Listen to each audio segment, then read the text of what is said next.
Welcome to Algorithm versus Experts. Starting next week, we will be on our own separate YouTube channel. We would have started it this week, but the live stream required 24 hours notice before I'm allowed to stream to it. So this video is going to go up on there, but it won't go up there live yet. Selfish streams. Right? Their right? protocol. How dare they have rules? Yeah. John, what's new and exciting? What's new and exciting? Nothing. Just a lot actually. Been watching fights, capping fights, buying houses, trying to buy houses, being a dad. Are you trying to still buy an investment property, or are you trying to buy a house? No, we're buying a primary. Good for you. Good for you. Thank you, man. We're trying. It's found one. They accepted the offer, so we're going through the process now. Dope. Glad to hear it. Thanks, man. We toured a house in Milwaukee. I mean, virtually, obviously, a couple days ago, and then went to go put in an offer. Right, and then yesterday, I found a house that has a 30 by 45 pole barn behind it, which means I can run both of my businesses out of that property. Yeah. No commute time. Damn. Walk out back, have 1,000 square feet of mats instead of the 100 square feet that I had. Like actually run classes, not just run private lessons. That's dope. And build a business where I've got no overhead. Overhead is just the mortgage. Right. No, that's dope. It's just straight income. It's great. Yeah, it's going to be super awesome. I'm so excited. And it's a livable house too. We got to go look at it because I literally found it 12 hours ago. Okay. But even if that one doesn't go through, we found another one that's like super nice. Doesn't have the gym opportunity, but buying houses, making big moves. Making moves. That's what it's all about. No, that's great. Happy to hear it. Yeah. It's going to work out. Milwaukee. Homeland. We talked about this off stream, but there's talk about Dustin Poirier fighting Colby Covington. Yes, there is a lot of talk about that. It seems like I feel like it's just talk right now. I don't know. I don't think Colby's. I don't know where Colby's head is. I don't know if Colby. I'm sure he would fight him at 170. I mean, he's definitely not running. I don't. But I don't know if he's pursuing this Masvidal lawsuit and his public persona and this and that. I don't know. I don't know if can he fight? He's saying he has brain damage. If he has brain damage, I mean, he can't really fight. So he's going to have to get cleared of the brain damage that he has or doesn't have. So I don't know. What do you think? You think it's 100% that dude has brain damage. And it has nothing to do with Jorge Masvidal allegedly punching him outside of a bar. Because we still don't know if that was. That's why I'm saying alleged. Right? He definitely got hit by some dude with long hair wearing a mask. All right?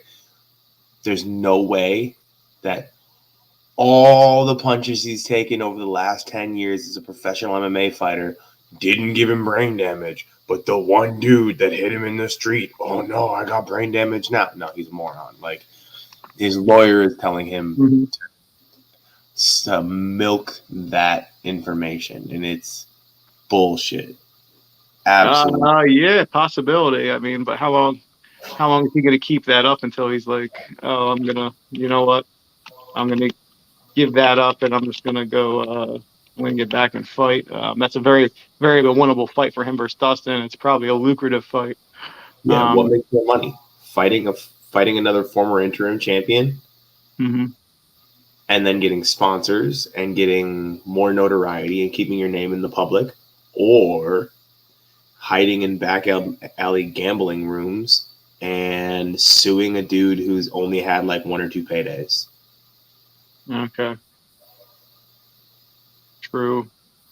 Like, yes, this is free money where all he has to do is sit down and shut up and listen to his lawyer, and he doesn't have to break down his body. But this does not do anything for the Colby Covington brand.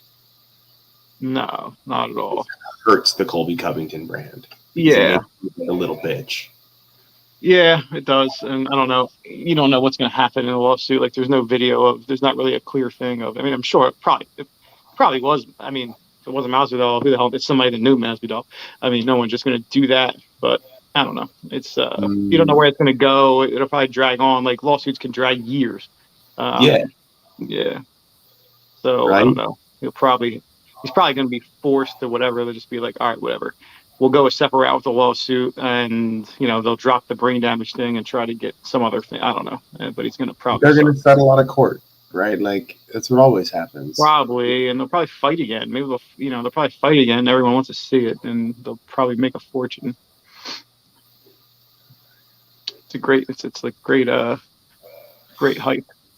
But if that fight goes down, you guys have to bet on Colby Covington.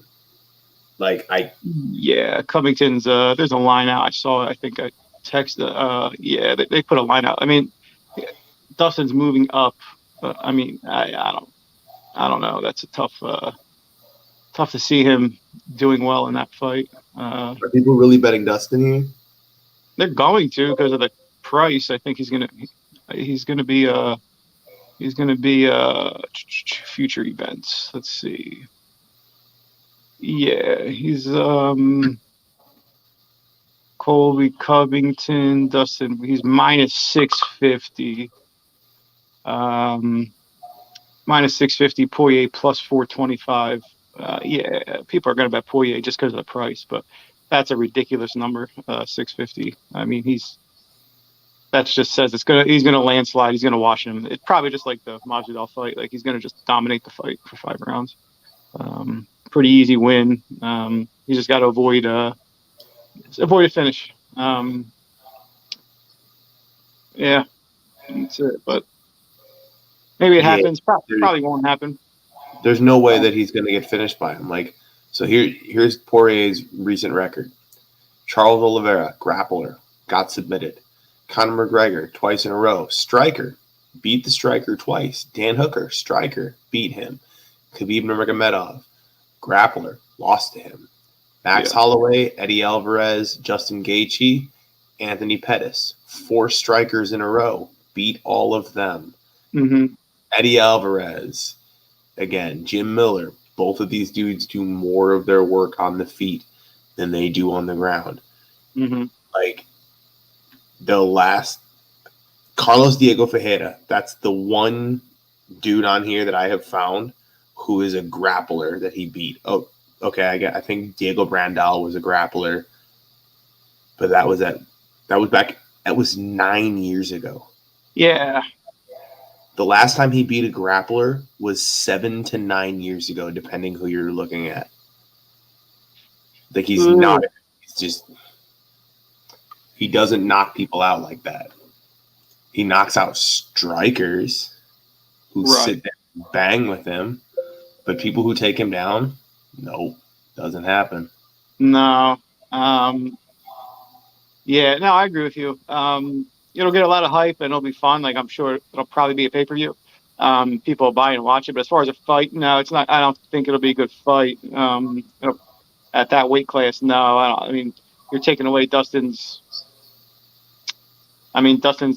submission game, like his grappling. No, like he's moving up 15 pounds, right?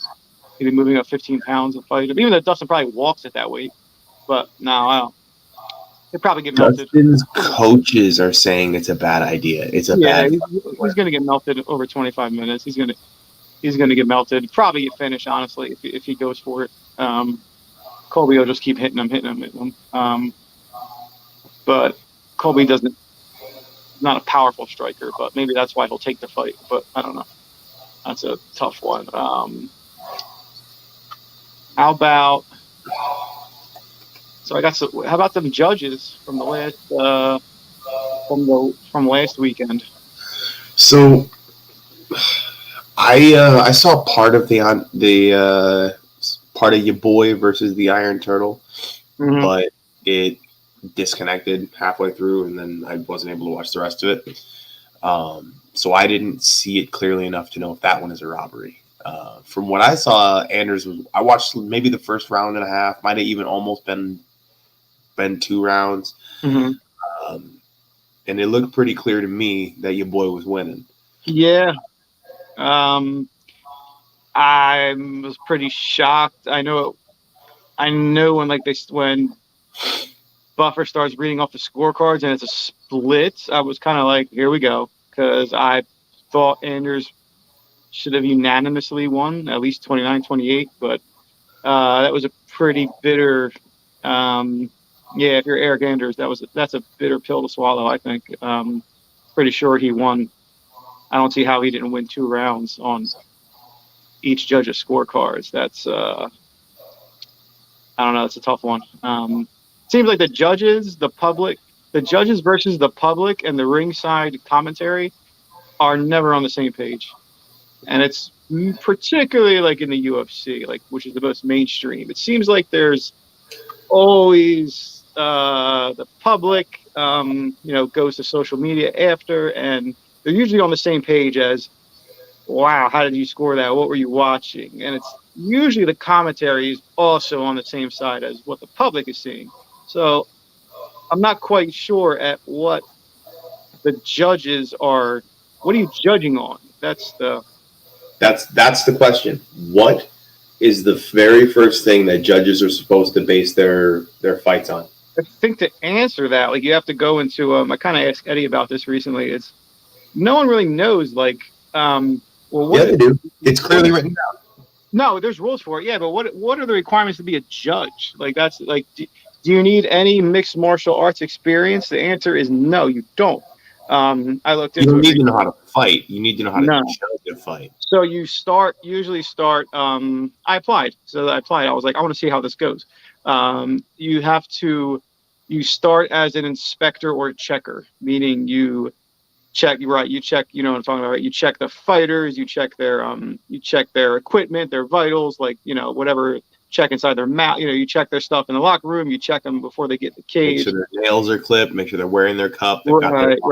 Nothing might tamper with their gloves. Yep. Right. You check all that first, and you need 3 years of that.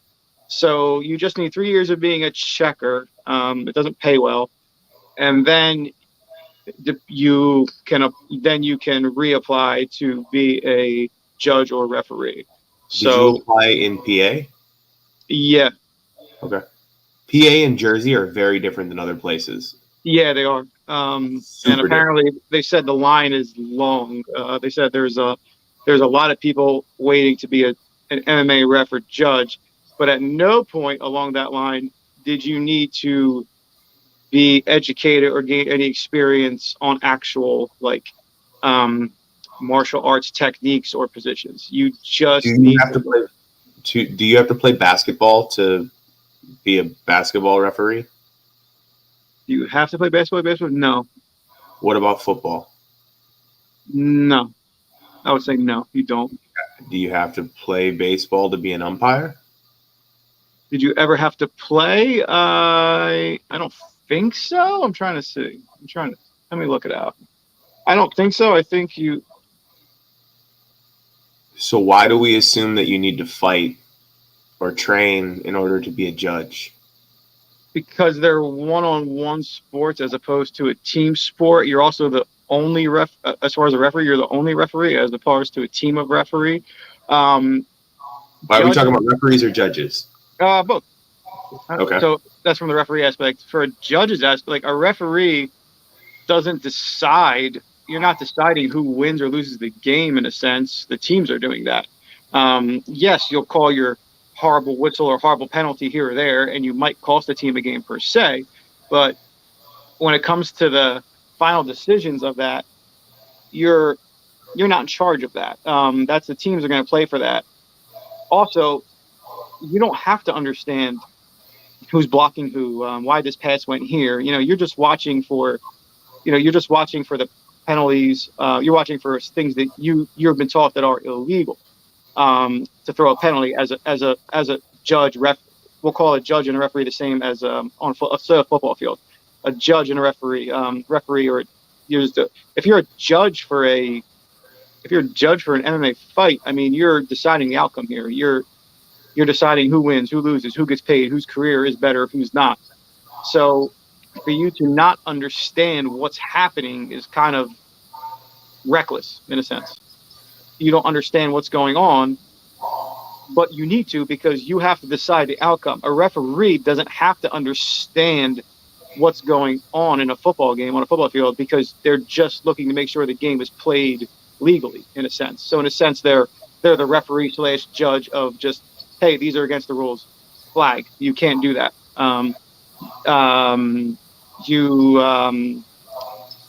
You can't hold this guy more than 5 yards down the field. Like that's all you're doing. You're not actually making. You get the teams get a 5-yard penalty, and that's it. It might be it, and that's all. They go on. Nothing else is.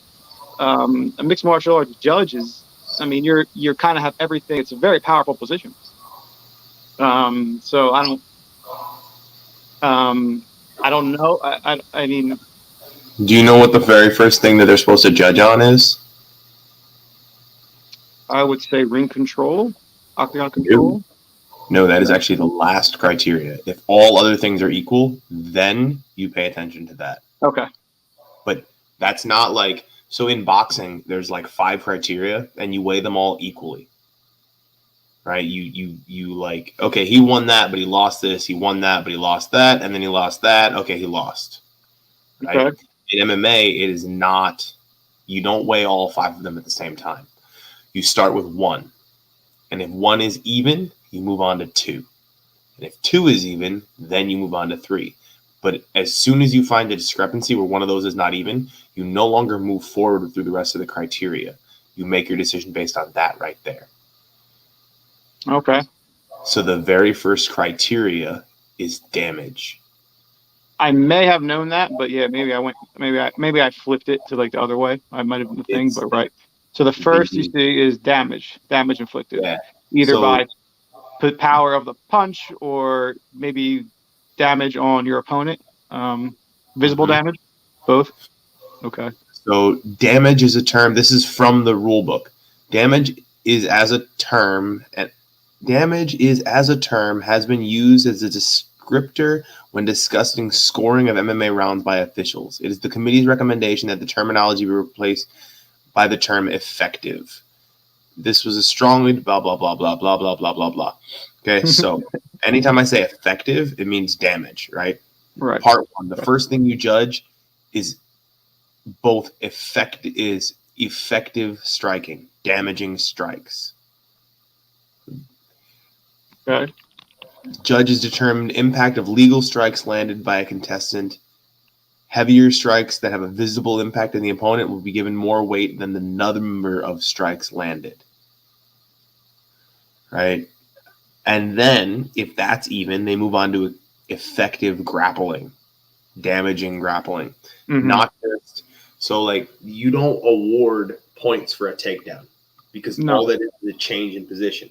But if I pick you up and slam you on your head and you stop moving, that was a damaging grappling move. Mm-hmm. If I break your arm, if I break your arm or something like that, or like when John Jones fought Glover Teixeira, and he had Glover in an overhook, and he ripped it up and tore Glover's labrum, and then Glover didn't use his arm for the rest of the fight. That is damaging grappling. Didn't necessarily end the fight, but that's damaging grappling. Right. Okay. Got it. Agreed. So the difference is plenty of people know how to fight. Mm-hmm. Plenty of people fight well and know how fighting should be done, but they have never read the rule book. Like, I'm only getting into reading the rule book myself now. I've been following MMA since loosely since 2005, heavily since like 2013, 14. And I never read the rule book. I just knew how to fight. Mm-hmm. Learned how to fight, right? Me and another guy were judging fights, right? They were pancration fights, so I didn't have to have like a license for it. And this is the wildest, most emotional fight I've ever seen. And this is how I know I can't be a judge. I got way too invested. I might be able to be a referee. I can't be a judge. It was these two girls who were like 17, 18 years old, like barely adults, if they were adults. And one of them was all heart and was swinging with everything she had and nonstop pressure, would not stop coming forward, was literally chasing after the other girl. The other girl fought like Derek Lewis. She would drop a nuclear warhead and then she would literally jog to the other side of the cage, put her hands on her knees and begin panting and waiting for the other girl to recover from that shot, come over and engage again. Wow. Right? I gave it to the girl that was the aggressive one the whole time. The one who was coming at her. Kept coming, kept looking for more work to do. Would not be put away. And then the guy next to me gave it to the other girl. And he's like, yeah, but like she kept moving forward and kept trying to make engagements happen. But did she land anything? Right. Did she the girl? Did she ever drop her? Like, right. She was all heart, but she was only heart. Right. Right. Versus the one girl who looks like she's losing this fight at every single moment of the fight. But every time they engage, she throws like a spinning back kick that knocks the other girl off her feet. And then she runs to the other edge of the corner like, somebody come help me. Somebody come help me. And they're like, and then even a couple times she pulled the real Derek Lewis where she's still got her hands on her knees and rips a shot from right there. And you're like, damn, girl. Like, it was insanity. But in my eyes, she was running from the fight the whole time and was exhausted and was like clearly didn't really want to be there anymore. The girl that did want to be there and did want to keep scrapping wasn't getting shit done. You ever see $1 Million Baby, the movie with Clint Eastwood? I don't think so. Female boxer, the chick. It's funny. They he says his coaching partner is Morgan Freeman says like, I keep bringing you fighters with a ton of heart, and he says I told you, he says, if you bring me fighters that have heart and all I see is a guy that can just take an ass whooping with no talent. Pretty much that's he's like, I don't want guys with heart, I want people with talent. He's like,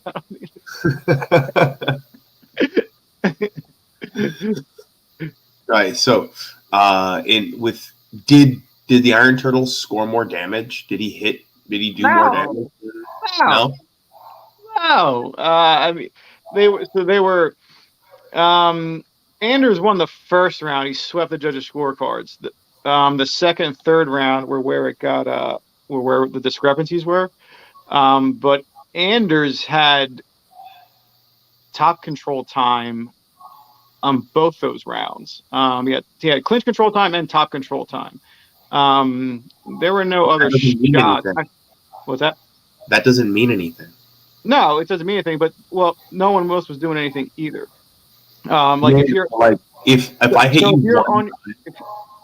go ahead. If you hit me one time and then I take you down and I control you and I never hit you, you win.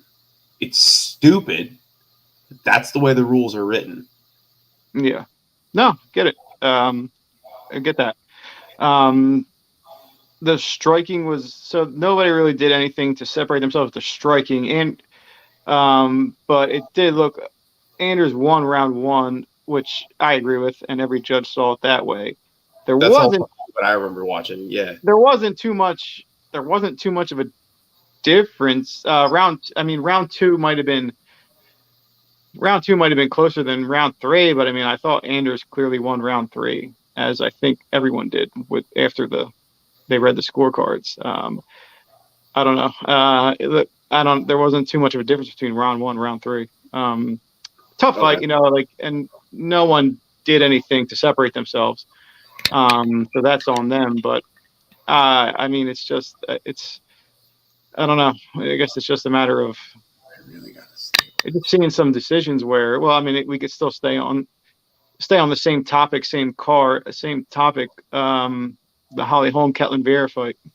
So I watching the fight first time, I definitely thought that Holly won the fight. Like, I got that vibe of like, oh, Holly controlled everything. Holly was in charge the whole time, blah, blah, blah, blah, blah. And then I rewatched it, and Holly didn't do shit. Yeah, so yeah, before you like, I thought that could go either way. I didn't think it was. I was following the live line, and the live line had Holly Holm minus 2,000, minus two, like something like ridiculous, and I was like, I don't know, like it was. I thought it was pretty close. I think Holly clearly won round one. I think round one and round five, but I think Vieira clearly won round three and four to me. So I thought round two was the one where it was different, and that kind of mirrored the judges' scorecards. When I looked, you can see that on MMA Mania or MMA scorecards. You can look up the scorecards like a few hours after the fights. Yeah, I don't know. I wasn't that shocked about it. Yeah, she had a lot of clinch control time. But was she landing a lot of strikes in the clinch? Was she getting a lot of takedowns out of the clinch? I didn't see that. Did you? She was super active. She landed a lot of strikes, but like flick you in the ear type strikes. Yeah, and they didn't go unanswered. Like I didn't think it was like totally one sided. Like, And she would knee Ketlin in the thigh 13 times before the clinch broke, and then on the clinch break, she would take 2 bombs. yeah, like big shots, like boom. Yeah, Right. Yeah, and if you look at the overall strikes, which is not an indicator of who won the fight, a lot of people think that they're just like, well, he hit him more, like or whatever. Like it was pretty even. So I don't know. I thought it was, especially I thought it was pretty. I wasn't that shocked by that one. I was a little more shocked at the Poly Vienna fight. I thought that was the weirdest score to me. why? So the first round, I don't know if you watched the fight. Did you watch the fight? You don't have I to. did watch the fight. You did. So Ricci had like 4 minutes out of 5 minutes of control time in the first round. Yep. She lost the first round unanimously on every judge scorecard. Yeah, I thought she was losing that entire fight. Right. So I agree. That's she loses the first round 10-9 on every single judge scorecard, which I'm like, huh? I was like, okay, like Polly was definitely more active. She threw like 150 more strikes. She didn't land them, but she threw them into the wind. And she definitely landed more. But what happened? So the first round, so you give her the first round. Ricci on top did nothing, like absolutely nothing. Was completely shut down, had no top offense, was pretty much defending submissions. The only thing, so Polly did everything right from the bottom to win that round. The only thing she doesn't do is get up, which is she doesn't have a balance of when I need to get up. What did Ricci do in the second and third round that was different from that first round? She got more takedowns? Like, yes. She got a takedown like midway through the second round. Did she do anything with it? No. So what did she do differently in the second and third round that would change it to giving her both of those rounds? The third round, I can see you give it to Ricci because Polly decided to just lay there on her back for 2 minutes like she was sunbathing and get kicked and whatever and thing like that's just her poor fight IQ. I don't know. But so I can see where like if you're a judge, you're like, this bitch thinks she's up 2 rounds. This bitch isn't doing anything. Like at this point, she's just laying there and accepting kicks. That's not a good look. You're just laying there getting kicks. You're inviting them into your guard. You're not trying to get up. You basically gave away 2 minutes of that round, which ended up being the deciding round of the fight. So, but what did she do? What did she do to win? What did she do to win the second round differently than the first? And what did she do? What did she do that great in the third? Maybe Polly gave away the third, so maybe she wasn't doing enough in the third, but Polly just decided to do less and did some poor. Polly could have gotten top control in the third round, but decided to hunt for a bad submission attempt and ended up just letting her on top of her again. But I don't know. What do you think of that fight? I think that a lot of that it comes down to like anticipation almost, right? So like when Polly outstruck Ricci 36-33 throughout the entire fight. Right, and she probably threw about 100 more strikes, right, or 100, like a lot more strikes. He was throwing strikes, but She they didn't land. threw. Oh, I lied. That's significant strikes. Total strikes. She outlanded her 126 to 72, and she threw 212 to her 126. So yeah, 80-ish strikes. There was a lot. Okay. More, right? So it's a lot more. Right. So no one lands anything significant to separate themselves. Like everyone lands. If anybody landed more significant strikes, it was Polly because it was from the stand-up, I would think. I mean, I didn't see Ricci land anything on the ground, and her ground, like she had nothing on the ground. Round one, Polly didn't throw a single strike off of the while on the ground. No, it was all submission attempts. Tabitha threw 4. Yeah, but you're right. So her top game was completely round 2. Polly threw 3. Tabitha threw 3, or connected with 4 in the first. Connected with 2 of 3 in the second. Wow. And then in round 3, Polly threw 1 strike on the ground, and Tabitha connected with 6 of 6 while on the ground, right? So like, which is probably those kicks. I'm telling you, she laid there for 2 minutes and got like kicked, and they like did the circle and dance. Who's gonna get up? Are you gonna not get up? I'll kick you again. Like there's like her game was just I'll take you down. I'm not even going to try to hunt for a submission because you're way better at this than me. Like you're ahead of me here. Because that girl's built as a jiu-jitsu fighter and doesn't. Yeah, she didn't want any of Polly's thing. Polly was trying submissions. Yeah, so I don't. But I do, in the defense of a judge, like you do, if you're the fighter, you kind of have to do something to separate yourself, right? You kind of have to. You need fight IQ. You need awareness of. Okay, this is going on. I can't. How can you be that confident that this is winning the fight or I'm winning the fight? I don't know. It seems like you can't just keep why don't you change something up instead of going for this submission and ending up on my back and then fighting from the bottom again? Why don't I just keep this top control and try to get some ground and pound or try to find some submission from the top? Why don't I switch it up for a minute or two? You know, if she escapes, she escapes. But why am I always the one on the bottom? Why do you always want to be the one on the bottom? I think that fight was a pretty telling tale of that. And yeah, it sucks that it looks like you're losing when you're in the guard, even when you're on offense. Yeah. Like she was super aggressive the whole time she was there, looking for constant work. Constantly looking for submissions. She didn't get any of these submissions, but it sucks that in the eyes of the judges, you are losing from the guard until the moment that you win. Yeah. The people that have really, really good guards have made them super offensive. Or look at if you look at Ryan Hall or you look at Chase Hooper recently. Oh yeah, a shit ton of strikes from every position. Like as soon as the action stalls out, they start hitting you. And then they go back, and then as soon as you start moving, they start moving again. And as soon as the action stalls, they hit you again. It's the same thing Khabib does. Right? Okay. Like that's not entirely true. Khabib encourages you to move and then hits you while you're moving, and then takes you back to a bad place. Mm-hmm. Like he encourages escapes. And these guys don't.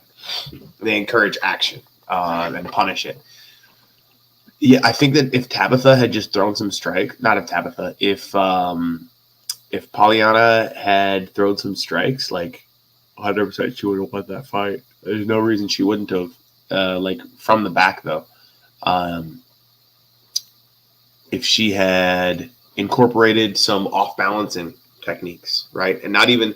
Like a sweep is if you win, right? If you execute a technique and then you go from your guard to being on top, that is a sweep.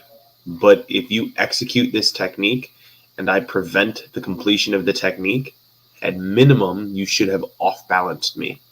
That is now your opportunity to attack me.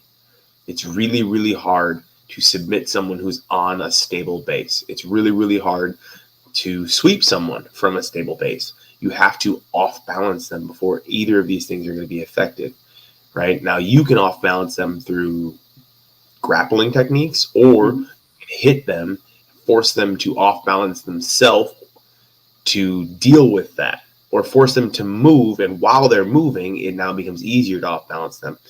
If she had just completed the entire, there's a holy trinity of guard play. Sweep, submit, stand up. She only played 1/3 of the guard. Sweep, submit, stand up. Okay. She only played 1/3 of the guard.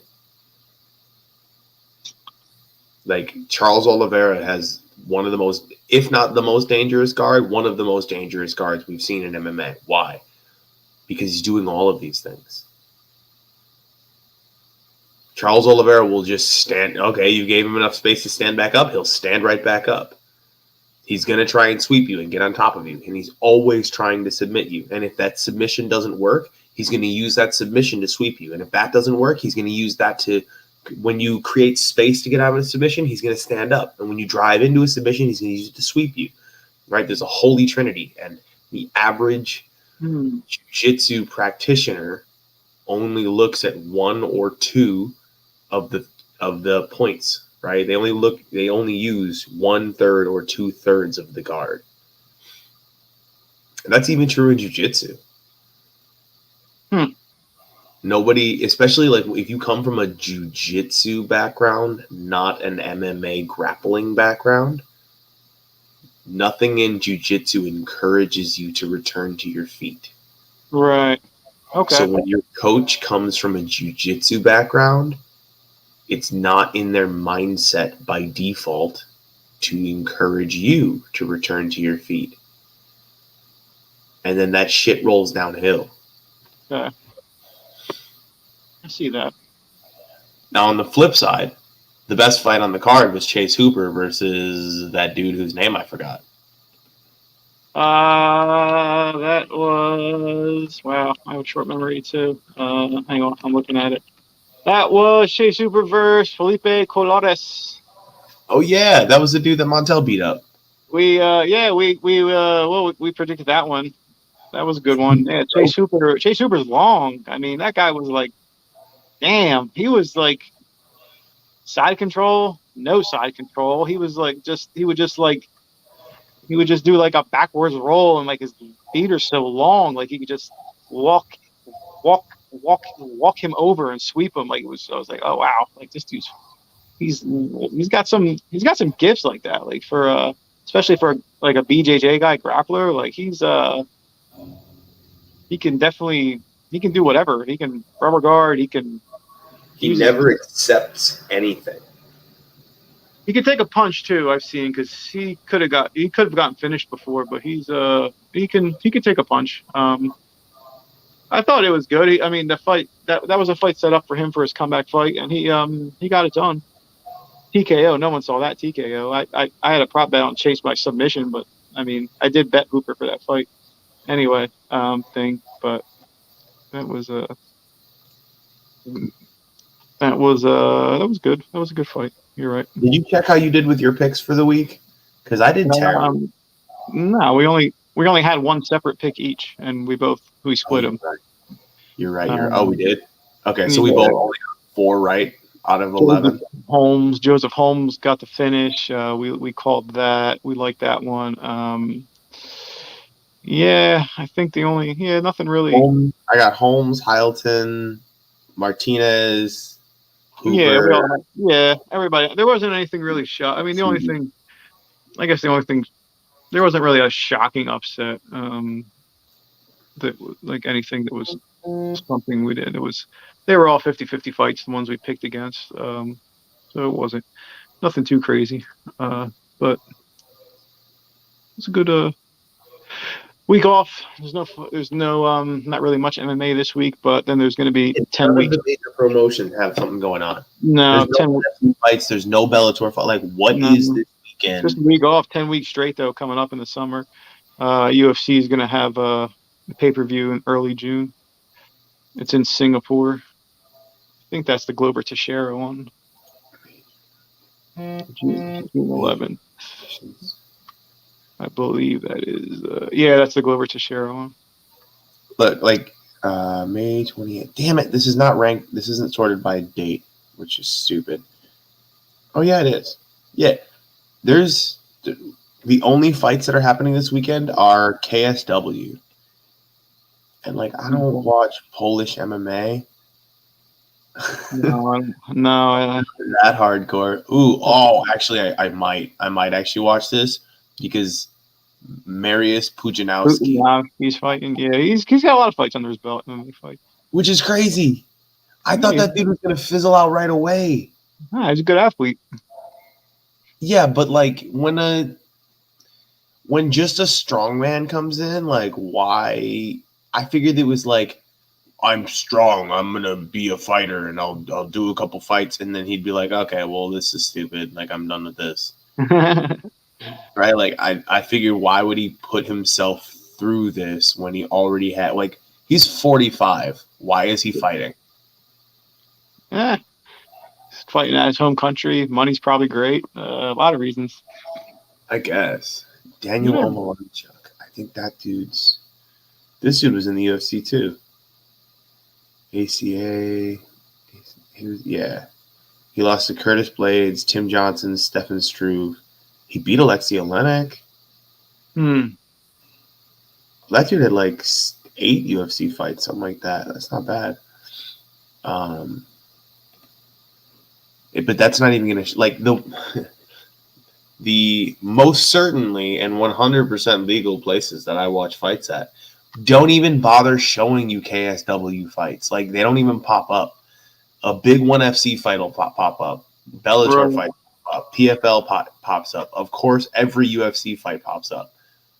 Nobody even talks about KSW. That's the only card happening.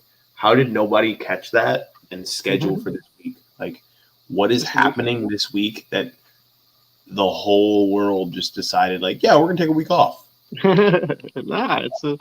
Just get ready for summer. That's it. It's totally fine. You're going to starve me? How dare you? Yeah. I'm going to be a hungry wolf.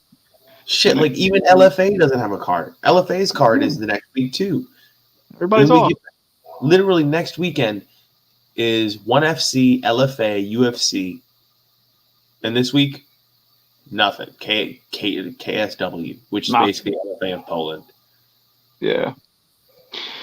Well, it's all right. Everybody will be hungry for next week. Just watch some NBA playoffs or something. NBA.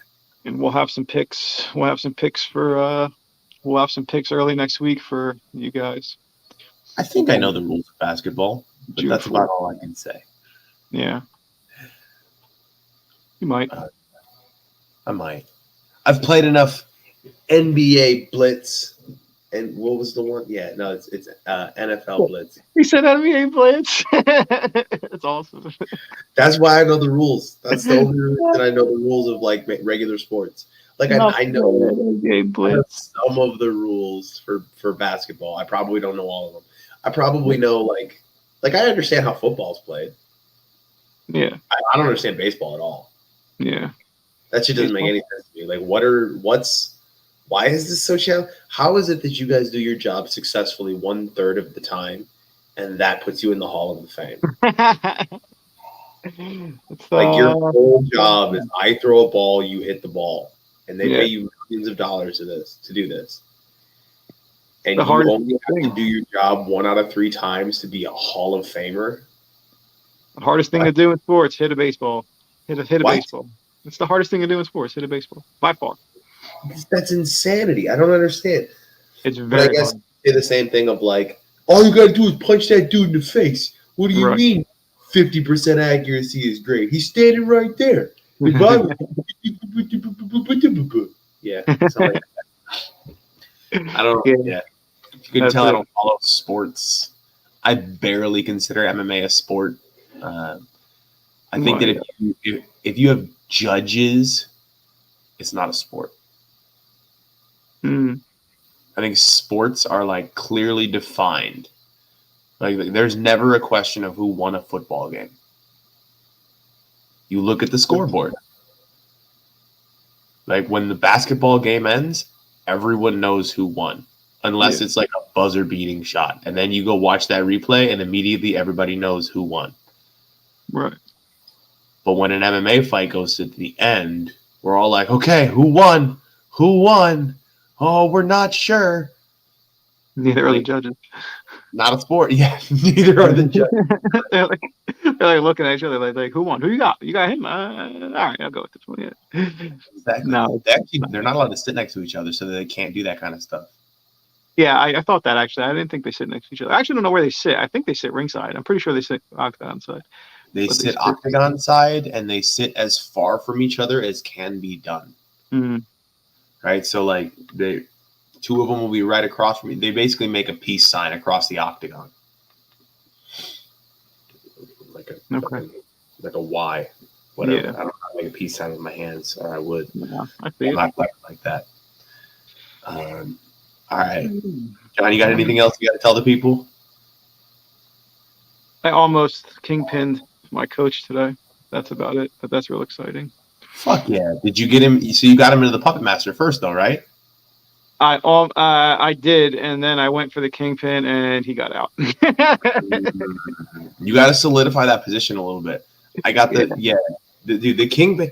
You feel so like people feel so stupid. I was like, I'm gonna get it in there, and then he got it. And I was like, how the fuck? And he was just like, he's like, come on, bro. He's like, yo, it's a super legit technique. Super legit. Yeah. Right. So I did achieve the puppet master position. I passed his arm to my other foot coming across his back with my foot. Bicep ride to the pass it and thing. It's your video. Watch Josh's video on that. It's amazing. If anybody does BJJ, but I'll get better at it. The puppet master is one of my favorite things to do to people. There's so much. Because you're evil. It's because you're evil. A little bit. I like to watch that the light in someone's eyes go out, right? Where they realize, like, oh, this isn't okay. Like, I'm fine. I'm fine. I'm fine. I'm fine. I'm gonna be okay. I am not okay. This sucks. I never should have slap bumped this motherfucker. Like, oh, those are my moments. Right. What you live for. I'm not at the point where I want people to beg me to finish them. My first coach used to literally put people in positions where they'd be so uncomfortable, they'd give him an arm bar and ask him, please just finish. Just stop doing the things you're doing to me. And I don't quite have that. Like, I'm not that rude. But I want to watch that moment where people are like, yeah, I can't win this anymore. Like, I guess. There you go. It's just over. And the puppet master does that like that. As soon as you puppet master somebody. Anyways, but use it for the asylum sweep is way more effective than the kingpin. It's not even more effective. It's more reliable and it's safer because you never have to drop the hand. Mm-hmm. Right. Like, how did he get out? I'm assuming he dropped you when you let go of his hand to pass your leg behind his head. No, I did. I passed his.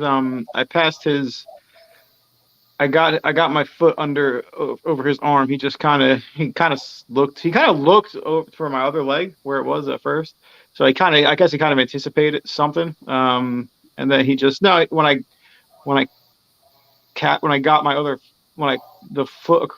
across his back got on his elbow, inside his other elbow, and the pass he kind of just went over it, went over it. I just didn't hold it. I wasn't sticky enough. Oh yeah, you didn't have his wrist then. So you flirted with the puppet master. Yeah. And that's when he escaped. You got to have a real good fight on that wrist so that he can't get that back. Because if he can bring that arm over. Yeah.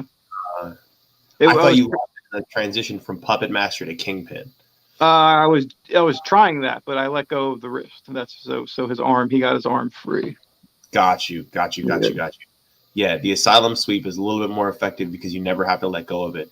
And then if he beats that, he's going to be pressing in so hard that you can add a kingpin to the end of that. Right. Damn. I'm going to get that fool. It's all right.